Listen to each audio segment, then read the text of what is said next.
ನಮಸ್ಕಾರ. News at 7 AM ಸ್ವಾಗತ. ನಾನು ಪೃಥ್ವಿರಾಜ್ ಹಾರನಹಳ್ಳಿ. ವಿಜಯ್ ರಾಘವೇಂದ್ರ ಪತ್ನಿ ಸ್ಪಂದನ ಸಾವನ್ನಪ್ಪಿರುವಂಥದ್ದು. ಬ್ಯಾಂಕಾಕ್ನಿಂದ ಇಂದು ಮೃತದೇಹವನ್ನು ತರಲಾಗುತ್ತೆ. ಮಧ್ಯಾಹ್ನ ಅಥವಾ ರಾತ್ರಿ ಮೃತದೇಹ ಆಗಮಿಸುವಂಥ ಸಾಧ್ಯತೆ ಇದೆ. ಬ್ಯಾಂಕಾಕ್ನಲ್ಲಿ ಅವರು ಸಾವನ್ನಪ್ಪಿದ್ರು. ಅಲ್ಲಿ ವಿಧಿವಿಧಾನಗಳನ್ನು ಪೂರೈಸಲಾಗ್ತಾ ಇದೆ. ಅಂದರೆ ಅಲ್ಲಿ ಬೇರೆ ದೇಶದಿಂದ ನಮ್ಮ ದೇಶಕ್ಕೆ ತರುವಂಥ ಸಂದರ್ಭದಲ್ಲಿ ಸಾಕಷ್ಟು ರಿಸ್ಟ್ರಿಕ್ಷನ್ಸ್ಗಳಿರ್ತವೆ. ಅದೆಲ್ಲವನ್ನು ಕೂಡ ಕ್ಲಿಯರ್ ಮಾಡಿಕೊಂಡು ಇವತ್ತು ತರಲಾಗುತ್ತೆ. ಈಗಾಗಲೇ ಎಲ್ಲ ರಾಜತಾಂತ್ರಿಕ ಪ್ರಕ್ರಿಯೆ ಕೂಡ ಪೂರ್ಣಗೊಂಡಿರುವಂಥದ್ದು. ಪ್ರಕ್ರಿಯೆಯನ್ನು ಪೂರ್ಣಗೊಳಿಸಿರುವಂಥದ್ದು ರಾಯಭಾರ ಕಚೇರಿ. ಮಧ್ಯಾಹ್ನ ಅಥವಾ ರಾತ್ರಿ ವೇಳೆಗೆ ಮೃತದೇಹ ಬರುವಂಥ ಸಾಧ್ಯತೆ ಇದೆ. ನಾಳೆ ಪಾರ್ಥಿವ ಶರೀರದ ಅಂತಿಮ ದರ್ಶನಕ್ಕೆ ವ್ಯವಸ್ಥೆಯನ್ನು ಮಾಡಲಾಗುತ್ತೆ. ಮಲ್ಲೇಶ್ವರಂ ಮೈದಾನ ಅಥವಾ ಬಿಜೆಪಿ ಕಚೇರಿ ಎದುರಿನ ಮೈದಾನದಲ್ಲಿ ಅಂತಿಮ ದರ್ಶನಕ್ಕೆ ವ್ಯವಸ್ಥೆಯನ್ನು ಮಾಡುವಂಥ ಸಾಧ್ಯತೆ ಇದೆ. ಇದೀಗ ಸಮುದಾಯದ ಪ್ರಕಾರವೇ ಅಂತ್ಯಕ್ರಿಯೆ ನಡೆಯಲಿದೆ. ಈಡೀಗ ಸಮುದಾಯಕ್ಕೆ ಸೇರ್ತಾರೆ ಅವರು. ಈಡೀಗ ಸಮುದಾಯದ ಪ್ರಕಾರ ಅಂತ್ಯಕ್ರಿಯೆಗೆ ವ್ಯವಸ್ಥೆಯನ್ನು ಮಾಡಲಾಗುತ್ತೆ. ಅಂತ್ಯಕ್ರಿಯೆಗೆ ಜಾಗ ಇನ್ನಷ್ಟೇ ನಿರ್ಧಾರ ಆಗಬೇಕಾಗಿದೆ.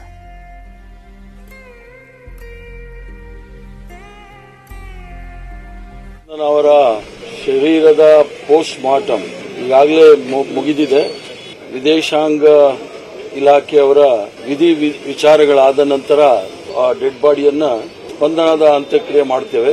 ಜಾಗ ಮತ್ತು ಎಲ್ಲಿ ಮಾಡೋದನ್ನ ಅದನ್ನ ಎಲ್ಲ ಕುಟುಂಬದ ಸದಸ್ಯರಲ್ಲಿ ಮಾತಾಡಿ ತಮಗೆ ತಿಳಿಸ್ತೀವಿ. ಪ್ರಕ್ರಿಯೆ ಬೇಗ ಆದರೆ ವಿಶೇಷ ವಿಮಾನದಲ್ಲಿ ತರಬಹುದಿತ್ತು. ಆ ವಿಧಿವಿಧಾನಗಳೆಲ್ಲ ಆಗಬೇಕಾದ್ರೆ ನಾಳೆ ಮಧ್ಯಾಹ್ನ ಸಾಯಂಕಾಲದವರೆಗೂ ಆಗುತ್ತೆ. ಮಧ್ಯಾಹ್ನದವರೆಗೂ ಅಲ್ಲೇ ಫ್ಲೈಟ್ ಇದೆ, ಅದರಲ್ಲೇ ಕಾರ್ಗೋ ಇದರಲ್ಲೇ ಬರ್ತಾರೆ, ಫ್ಲೈಟಲ್ಲೇ ಬರ್ತಾರೆ. ವಿಶೇಷ ವಿಮಾನ ತಯಾರು ಮಾಡಿ ಇಟ್ಟಿದ್ದೀವಿ. ಬೇಗ ಬರ್ತೀನಿ ಅಂದ್ರೆ ಅದರಲ್ಲಿ ತಗೊಂಡು ಬರ್ತೀವಿ. ಅದನ್ನ ಕುಟುಂಬದಲ್ಲಿ ಚರ್ಚೆ ಮಾಡಿದ ನಂತರ ಚಿನ್ನೇಗೌಡರು ಇದ್ದಾರೆ, ಮತ್ತೆ ಸ್ಪಂದನ ಅವ್ರ ತಂದೆಯವ್ರ ಹತ್ರನೂ ಮಾತಾಡಿ, ವಿಜಯ ರಾಘವೇಂದ್ರ ಬಂದ ನಂತರ ಅವ್ರ ಹತ್ರ ಮಾತಾಡಿ ಅಂತಿಮ ತೀರ್ಮಾನ ತೆಗೆದುಕೊಂಡು ಅದೇ ವಿಜಯ ರಾಘವೇಂದ್ರ ಅವರು ಅದನ್ನ ತೀರ್ಮಾನ ಮಾಡಬೇಕು. ಎಲ್ಲಿ ಹೇಳ್ತಾರೆ ಅಲ್ಲಿ ಮಾಡ್ತಾರೆ. ಅಲ್ಲಲ್ಲ ನಾರ್ಮಲ್ ಅದ್ರದ್ದೇನು ಎಂತ ಸಂಪ್ರದಾಯ ಎಲ್ಲರೂ ಏನ್ ಮಾಡ್ತಾರೆ ಅದೇ ಇರುತ್ತೆ. ಇದೇ ಅದೇ ಅಂತ ಏನು ಇರೋದಿಲ್ಲ. ಎಲ್ರಿಗೂ ಸಹ ಯಾವ ರೀತಿ ನಮ್ಮ ಹಿರಿಯರಿಗೆ ಯಾವ ತರ ಅಂತ್ಯಕ್ರಿಯೆ ಮಾಡಿದ್ವಿ ಅದೇ ತರ ಮಾಡ್ತೀವಿ. ಹೋಗ್ಬೇಕು ಅಂತ ತೀರ್ಮಾನ ಮಾಡಿದ್ವಿ. ನಾವು ಹೋಗೋಷ್ಟೊತ್ತಿಗೆ ಬರೋಷ್ಟೊತ್ತಿಗೆ ಒಂದೇ ಸಮಯ ಆಗುತ್ತೆ. ಅದರಿಂದ ಇಲ್ಲಿಂದ ಯಾರು ಹೋಗ್ತಾರೆ. ಡಾಕ್ಯುಮೆಂಟ್ಸ್ ಎಲ್ಲ ನಾವೆಲ್ಲ ಕ್ಲಿಯರ್ ಮಾಡಿಸಿದೀವಿ. ಅಲ್ಲಿ ವಿಧಿವಿಧಾನಗಳೆಲ್ಲ ಮುಗಿಬೇಕಲ್ಲ, ಅದು ತದನಂತರ ಅವರು ಅವಕಾಶ ಬೇಕು. ಅಲ್ಲಿ 3-4 ಜನ ಇದ್ದಾರೆ, ಸ್ನೇಹಿತರು ಇದ್ದಾರೆ. ಮತ್ತೆ ಆ ಬೆಳ್ತಂಗಡಿಯಿಂದನೂ ಒಂದು 2-3 ಜನ ಅಲ್ಲಿ ಕೆಲಸ ಮಾಡೋರಿದ್ದಾರೆ, ಅವರು ಸಹ ಅಲ್ಲಿದ್ದಾರೆ. ಪೋಸ್ಟ್ ಮಾರ್ಟಮ್ ರಿಪೋರ್ಟ್ ಬಂದ ತಕ್ಷಣ ನಾವು ಪ್ರೆಸ್ಸಿಗೆ ರಿಲೀಸ್ ಮಾಡ್ತೀವಿ. ಸ್ಪಂದನ ಅವರ ಶರೀರದ ಪೋಸ್ಟ್ ಮಾರ್ಟಮ್ ಇದೆಲ್ಲದ್ರ ಬಗ್ಗೆ ಇನ್ನಷ್ಟು ಮಾಹಿತಿಯನ್ನು ಕೊಡ್ತಾ ಹೋಗ್ತಾರೆ ನಮ್ಮ ಪ್ರತಿನಿಧಿ ಮುನಿರಾಜು. ನಮ್ಮ ಜೊತೆ ನೇರ ಸಂಪರ್ಕದಲ್ಲಿ ಜಾಯ್ನ್ ಆಗಿದ್ದಾರೆ. ಮುನಿರಾಜು, ಇವತ್ತು ಅವರ ಪಾರ್ಥಿವ ಶರೀರ ಬರುವಂತ ಸಾಧ್ಯತೆ ಇರುವಂತದ್ದು, ಎಲ್ಲಿ ಅಂತಿಮ ದರ್ಶನಕ್ಕೆ ವ್ಯವಸ್ಥೆಯನ್ನ ಮಾಡಲಾಗ್ತಾ ಇದೆ? ಈಗ ನೀವು ವಿ.ಕೆ. ಶಿವರಾಮ್ ಅವರ ನಿವಾಸದ ಬಳಿ ಇದ್ದೀರಾ, ಅಲ್ಲಿ ಹೇಗಿದೆ ಪರಿಸ್ಥಿತಿ?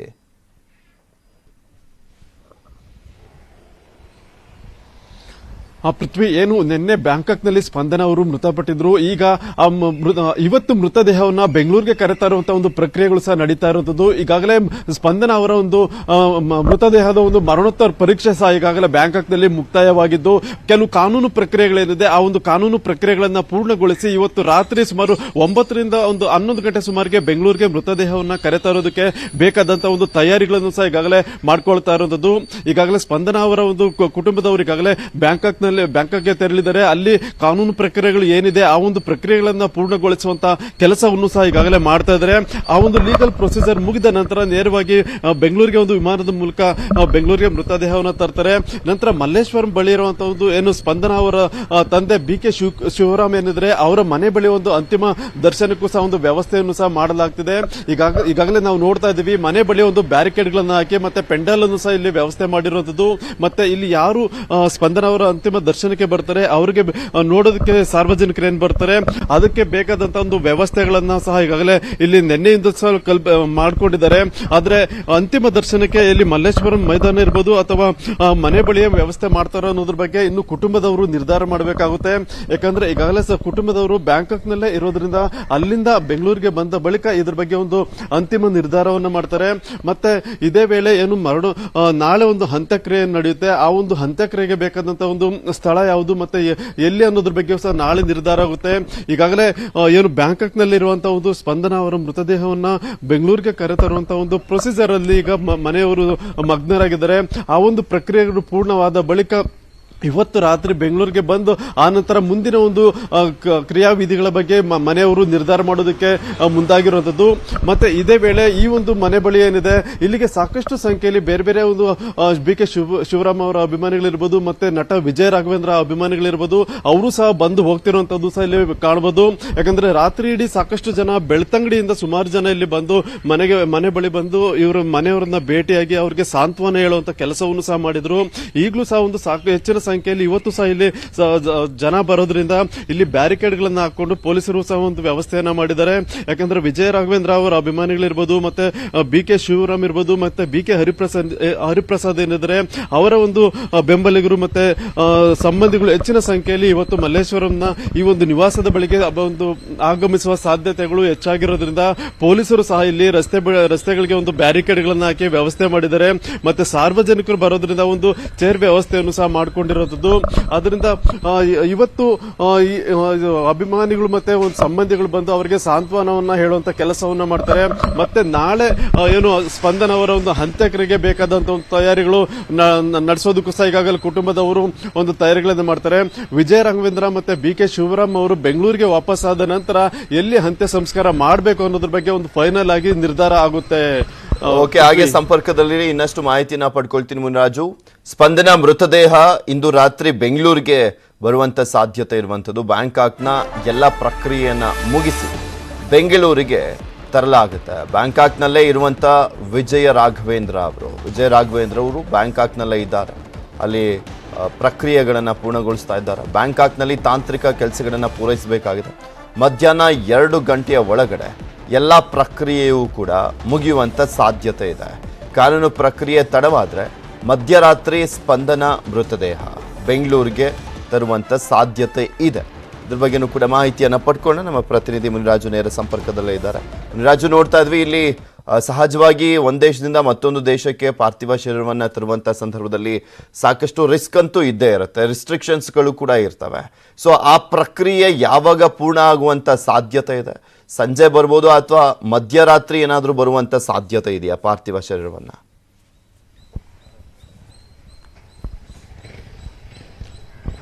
ಪೃಥ್ವಿ, ಈಗಾಗಲೇ ಸ್ಪಂದನ ಅವರ ಒಂದು ಮರಣೋತ್ತರ ಪರೀಕ್ಷೆ ಮುಕ್ತಾಯವಾಗಿದ್ದು ಈಗ ಮೃತದೇಹವನ್ನ ಭಾರತಕ್ಕೆ ಹಸ್ತಾಂತರ ಮಾಡುವಂತಹ ಒಂದು ಪ್ರಕ್ರಿಯೆ ಏನಿದೆ ಆ ಒಂದು ಪ್ರಕ್ರಿಯೆಯಲ್ಲಿ ಈಗಾಗಲೇ ಅಧಿಕಾರಿಗಳು ಮತ್ತೆ ಕುಟುಂಬದವರು ತೊಡಗಿರುವಂತದ್ದು. ಯಾಕಂದ್ರೆ ಇದು ಒಂದು ಸ್ವಲ್ಪ ದೊಡ್ಡ ಪ್ರೋಸೆಸ್ ಹಿಡಿಯುತ್ತೆ ಅಂತ ಹೇಳ್ಬೇಕಾಗುತ್ತೆ. ಯಾಕಂದ್ರೆ ಭಾರತದ ಒಂದು ಏನು ಬ್ಯಾಂಕಾಕ್ ನಲ್ಲಿರುವಂತಹ ರಾಯಭಾರ ಕಚೇರಿಯನ್ನ ಸಂಪರ್ಕ ಮಾಡಬೇಕು. ಅಲ್ಲಿ ಕೆಲವು ಲೀಗಲ್ ಪ್ರೊಸೀಜರ್ಸ್ ಏನಿದೆ ಮತ್ತೆ ಮೃತದೇಹಕ್ಕೆ ಸಂಬಂಧಪಟ್ಟಂತೆ ಮರಣೋತ್ತರ ಪರೀಕ್ಷೆ ರಿಪೋರ್ಟ್ಸ್ ಏನಿದೆ ಅದನ್ನು ಸಬ್ಮಿಟ್ ಮಾಡಬೇಕು. ಮತ್ತೆ ಕಾಸ್ ಆಫ್ ಡೆತ್ ಏನಿದೆ ಅದಕ್ಕೆ ಸಂಬಂಧಪಟ್ಟಂತೆ ಕೆಲವು ಅಂಶಗಳನ್ನ ಉಲ್ಲೇಖ ಮಾಡಬೇಕಾಗುತ್ತೆ. ಈ ಎಲ್ಲಾ ಅಂಶಗಳನ್ನ ಅಲ್ಲಿನ ಸ್ಥಳೀಯ ಪೊಲೀಸರು ಉಲ್ಲೇಖ ಮಾಡಿ ಅದನ್ನ ಯಾವ ರೀತಿ ಇವರು ಸಾವನ್ನಪ್ಪಿದ್ದಾರೆ ಮತ್ತೆ ಅದಕ್ಕೆ ಸಂಬಂಧಪಟ್ಟಂತ ಪೋಸ್ಟ್ ಮಾರ್ಟಮ್ ರಿಪೋರ್ಟ್ಸ್ ಏನಿದೆ ಅದನ್ನ ಅಲ್ಲಿನ ಸ್ಥಳೀಯ ಪೊಲೀಸರು ಪರಿಶೀಲನೆ ಮಾಡ್ತಾರೆ.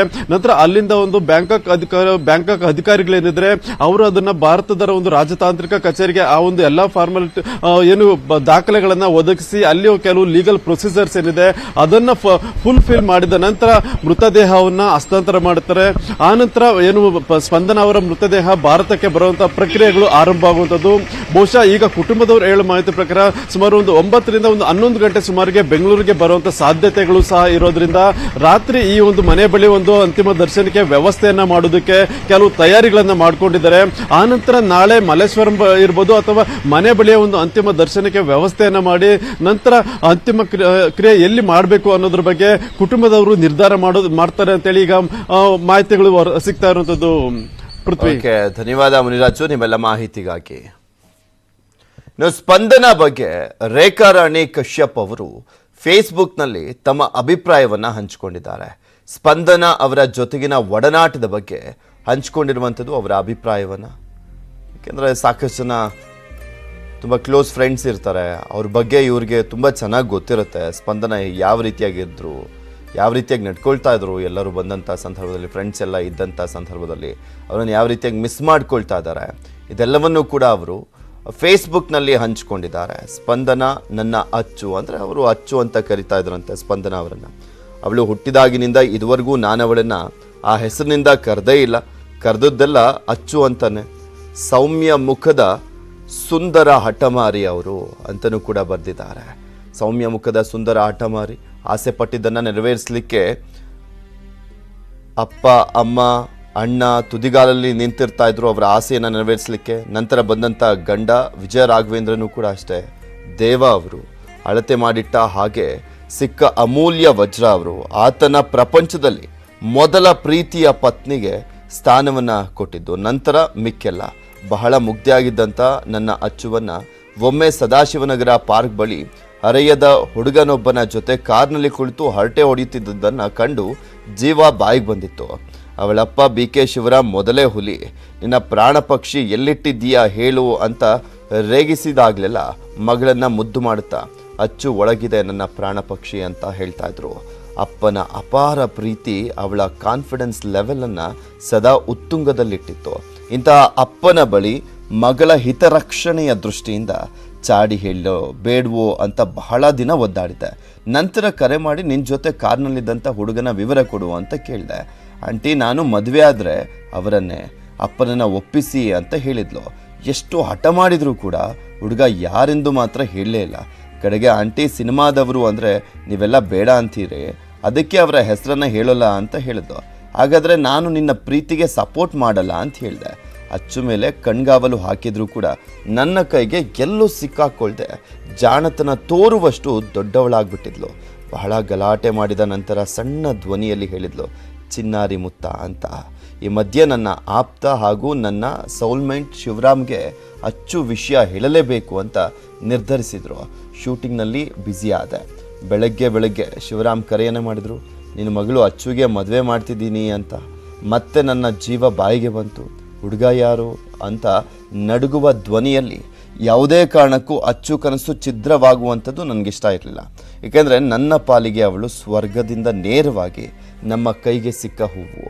ನಿಧಾನವಾಗಿ ಸಮಾಧಾನಕರವಾಗಿ ಧ್ವನಿಯಲ್ಲಿ ಶಿವರಾಮ್ ಹೇಳಿದ್ದು, ಅಚ್ಚುನೇ ಆರಿಸ್ಕೊಂಡಿದ್ದಾಳೆ, ವಿಜಯ ರಾಘವೇಂದ್ರ ಆತ ಒಳ್ಳೆ ಹುಡುಗನನ್ನೇ ಆರಿಸ್ಕೊಂಡಿದ್ದಾಳಲ್ವಾ ಅಂತ ಕೇಳಿದ್ರು. ಶಿವರಾಮ್ ಮಾತು ಕೇಳ್ತಾ ಇದ್ದಂತೆ 100 ಬಂಡೆಗಳು ತಲೆಯಿಂದ ಕೆಳಗೆ ಇಳಿದ ಸುಂದರ ಅನುಭವ ನನಗೆ. ಇಲ್ಲಿ ವಿಜಯ ರಾಘವೇಂದ್ರ ಪುಣ್ಯ ಮಾಡಿದ್ದಾನೋ ಅಚ್ಚು ಪುಣ್ಯ ಮಾಡಿದ್ದಾಳೋ ಗೊತ್ತಿಲ್ಲ. ಅವರ ದಾಂಪತ್ಯ ಜೀವನ ಸ್ವರ್ಗದ ಗೋಡೆಗಳಿಂದ ರಚನೆ ಆಗಿತ್ತು. ನಾನು ಅವಳನ್ನು ಆಗಾಗ್ಗೆ ಚಿನ್ನಾರಿ ಮುತ್ತಿ ಅಂದರೆ ಆ ಥರ ಕರೀತಾ ಇದ್ದೆ. ನಾನು ಅಚ್ಚು ಅಂತ ಹೇಳ್ತಾ ಇದ್ದೆ. ಅಚ್ಚು ಚಿಕ್ಕವಳಿದ್ದಾಗ ಅವಳ ಮಾವನ ಮನೆ ಬೆಳ್ತಂಗಡಿಯಲ್ಲಿ ಶೂಟಿಂಗ್ ಮಾಡ್ತಾ ಇದ್ದೆ. ಹಗಲು ರಾತ್ರಿ ನಡೀತಾ ಇದ್ದಂಥ ಧಾರಾವಾಹಿ ಪುಟ್ಟಿನನ್ನು ಹೆಗಲಿಗಂಟಿಕೊಂಡು ಹಗಲು ರಾತ್ರಿ ಬೇಸರವಿಲ್ಲದೆ ಆಸಕ್ತಿಯಿಂದ ಶೂಟಿಂಗ್ ನೋಡ್ತಾ ಇದ್ಲು. ಒಮ್ಮೆ ಧಾರಾವಾಹಿಗೆ ಸಂಭಾಷಣೆ ಬರೆಯುತ್ತಾ ಕುಳಿತಿದ್ದೆ. ಮುಖ ಊದಿಸ್ಕೊಂಡು ಹತ್ತಿರ ಬಂದು ಸೌಮ್ಯವಾದ ಕೋಪದಿಂದ, ಆಂಟಿ, ನಾನು ಅವತ್ತಿಂದ ನೋಡ್ತಾ ಇದ್ದೀನಿ, ಧಾರಾವಾಹಿಯಲ್ಲಿ ನನ್ನ ಹೆಸರು ಯಾಕಿನ್ನೂ ಬಂದಿಲ್ಲ ಅಂತ ಕೇಳಿದ್ಲು. ನನಗೆ ಅರ್ಥವಾಯಿತು, ನನ್ನ ಪ್ರೀತಿ ಪಾತ್ರ ಆಂಟಿ ತನ್ನ ಹೆಸರಲ್ಲದೆ ಬೇರೆ ಹೆಸರುಗಳನ್ನು ಪಾತ್ರಗಳಿಗೆ ಇಡಲಿಕ್ಕೆ ಸಾಧ್ಯನಾ? ಪಟ್ಟನೆ ನಾನು ಎಚ್ಚೆತ್ತು ಹೇಳಿದೆ, ಅಚ್ಚು, ಮುಂದಿನ ಸೀರಿಯಲ್ನಲ್ಲಿ ಮುಖ್ಯ ಪಾತ್ರಧಾರಿಯ ಹೆಸರು ಅಚ್ಚು ಅಂತಲೇ ಇರುತ್ತೆ ನೋಡು, ಪ್ರಾಮಿಸ್ ಅಂತ ಹೇಳಿದ್ಲು. ನಾ ಪ್ರಾಮಿಸ್ ಅಂತೆ. ಅದರಂತೆ ನನ್ನ ಮುಂದಿನ ಮಕ್ಕಳ ಧಾರಾವಾಹಿ ಜಿಮ್ ಜಿಮ್ ಜಿಂಬಾದಲ್ಲಿ ಮುಖ್ಯ ಪಾತ್ರಧಾರಿಯ ಹೆಸರು ಅಚ್ಚು ಅಂತಲೇ ಇಟ್ಟೆ. ಮತ್ತೆ ಅವಕಾಶ ಸಿಕ್ಕಾಗಲೆಲ್ಲ ಅಚ್ಚುಗಳು ನನ್ನ ಎಲ್ಲ ಸೀರಿಯಲ್ಗಳಲ್ಲೂ ಕೂಡ ಓಡಾಡಿಬಿಟ್ಲು. ಅಚ್ಚು ಈ ಭೂಮಿಗೆ ಬರಲಿಕ್ಕೆ ಒಳ್ಳೆಯ ಅಪ್ಪ ಅಮ್ಮಂದಿರ ಆಯ್ಕೆ ಸರಿಯಾಗಿತ್ತು. ಅಣ್ಣನ ಆಯ್ಕೆ ಅದೃಷ್ಟದಿಂದ ಕೂಡಿತ್ತು. ಗಂಡನ ಆಯ್ಕೆಗೆ ಸ್ವರ್ಗದಿಂದ ದೇವತೆಗಳೆಲ್ಲ ಬಂದು ಹರಿಸಿದ್ರು. ಮಗನ ಆಯ್ಕೆಯೂ ಕೂಡ ಸ್ವರ್ಗದಿಂದ ಬಂದ ಮುದ್ದಾದ ದೇವರಾಗಿತ್ತು. ಇಲ್ಲೇ ಸ್ವರ್ಗ ಸೃಷ್ಟಿಸಿದ್ದಂತಹ ದೇವರು ಎಲ್ಲವನ್ನೂ ಆಕೆಗೆ ಕೊಟ್ಟಿದ್ದ. ನೀನು ಇಷ್ಟು ಬೇಗ ನಿನ್ನ ತವರು ಮನೆ ಒನ್ ವೇ ಆ ಸ್ವರ್ಗಕ್ಕೆ ಹೋಗುವ ಆತುರವೇನಿತ್ತು? ಮರಳಿ ಭಾರತ ಲೋಕಕ್ಕೆ ಹೋಗಿಬಿಟ್ಟಿದೆಯಾ? ಅಲ್ಲೂ ಹೀಗೆ ಸುಖವಾಗಿರು ಕಂದ ಅಂತ ತುಂಬ ಹೃದಯ ಸ್ಪರ್ಶಿಯಾಗಿ ಬರೆದಿದ್ದಾರೆ ರೇಖಾ ರಾಣಿ ಅವರು. ಸ್ಪಂದನ ಕುರಿತಂತೆ ಬರೆದಿರುವಂಥದ್ದು ಇದು. ಸ್ಪಂದನ ಸ್ನೇಹಿತೆ ಅವರು, ಅವ್ರ ಬಗ್ಗೆ ಎಲ್ಲದೂ ಕೂಡ ಗೊತ್ತಿತ್ತು ಇವ್ರಿಗೆ.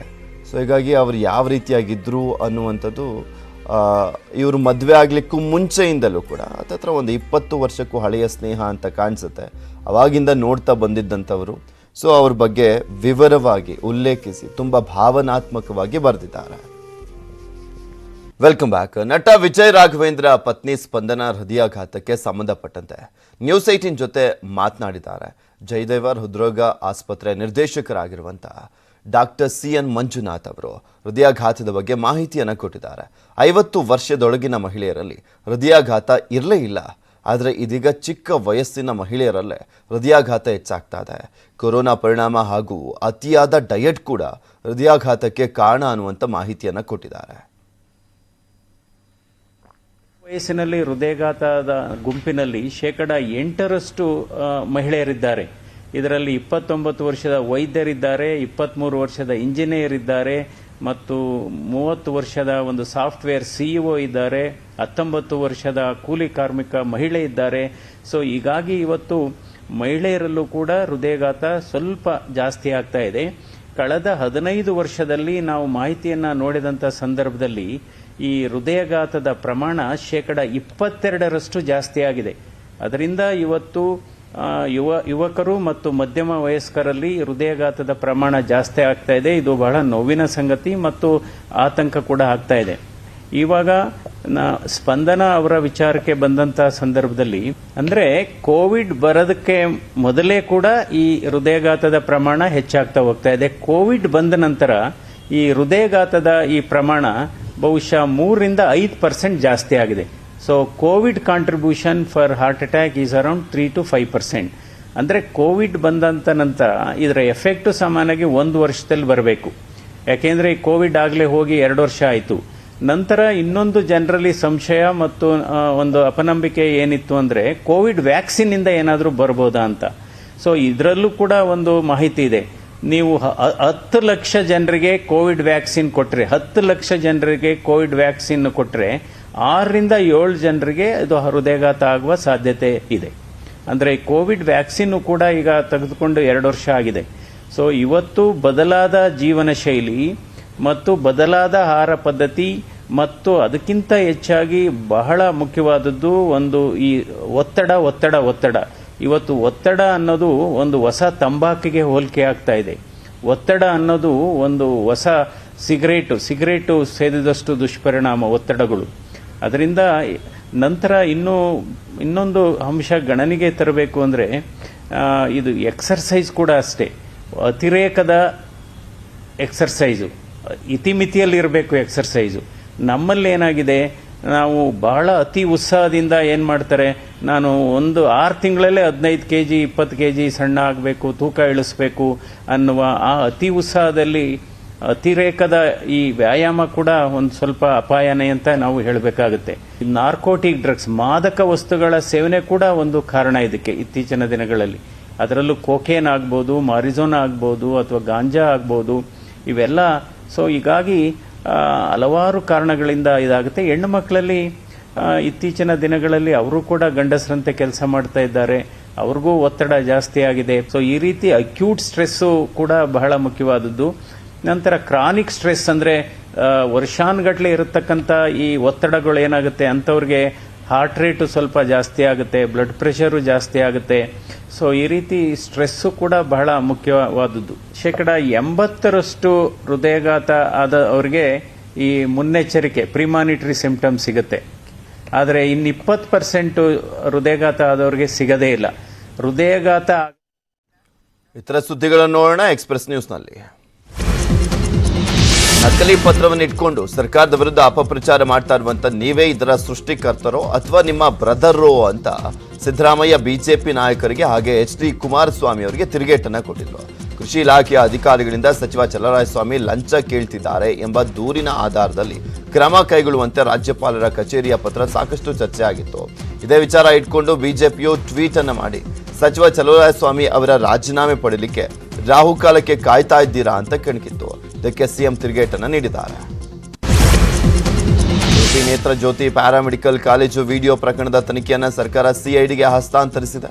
ಈ ಮೂಲಕ ಉನ್ನತ ಮಟ್ಟದ ತನಿಖೆಗೆ ಮುಂದಾಗಿದೆ. ಆದರೆ ಈ ಬಗ್ಗೆ SIT ಇಂದ ತನಿಖೆ ನಡೆಸಬೇಕು ಎಂಬ ಬಿಜೆಪಿ ಬೇಡಿಕೆಯನ್ನು ಸರ್ಕಾರ ತಿರಸ್ಕರಿಸಿದೆ. ದಿಢೀರನೆ ದೆಹಲಿಗೆ ಹೋಗಿದ್ದಂತ ಮಾಜಿ ಸಿಎಂ ಬಸವರಾಜ ಬೊಮ್ಮಾಯಿ ಹೈಕಮಾಂಡ್ನಿಂದ ಯಾರೂ ನನ್ನನ್ನ ಕರೆದಿಲ್ಲ ಎಂಬುದನ್ನು ಸ್ಪಷ್ಟಪಡಿಸಿದ್ದಾರೆ.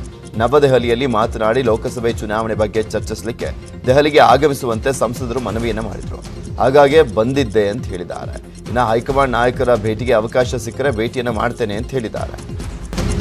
ರೌಡಿ ಶೀಟರ್ ಸಿದ್ದಾಪುರ ಮಹೇಶ್ ಕೊಲೆ ಪ್ರಕರಣದ ಸಂಬಂಧ ಪೊಲೀಸರು 14 ಆರೋಪಿಗಳನ್ನು ಬಂಧಿಸಿದ್ದಾರೆ. Sunil alias Siddapura, Sunil, Grace Walter ಹಾಗೆ ಶ್ರೀನಿವಾಸ್, ಕಾರ್ತಿಕ್ ಸೇರಿ 14 ಆರೋಪಿಗಳು ಕಾಕಿ ಬಲೆಗೆ ಬಿದ್ದಿದ್ದಾರೆ. ಬಂಧಿತ ಆರೋಪಿಗಳನ್ನು ನಿನ್ನೆ ನ್ಯಾಯಾಧೀಶರ ಮುಂದೆ ಹಾಜರುಪಡಿಸಲಾಯಿತು. ಹೆಚ್ಚಿನ ವಿಚಾರಣೆ ಸಲುವಾಗಿ ಆರೋಪಿಗಳನ್ನು 14 ದಿನಗಳವರೆಗೆ ಪೊಲೀಸ್ ಕಸ್ಟಡಿಗೆ ನ್ಯಾಯಾಧೀಶರು ಸೂಚಿಸಿದ್ದಾರೆ. ಇವಿಷ್ಟು ಈ ಕ್ಷಣದವರೆಗಿನ ಸುದ್ದಿ. ನೋಡ್ತಾ ಇರಿ ನ್ಯೂಸ್ 18, ಜಾಲ ನಮ್ಮದು, ಬಲ ನಿಮ್ಮದು.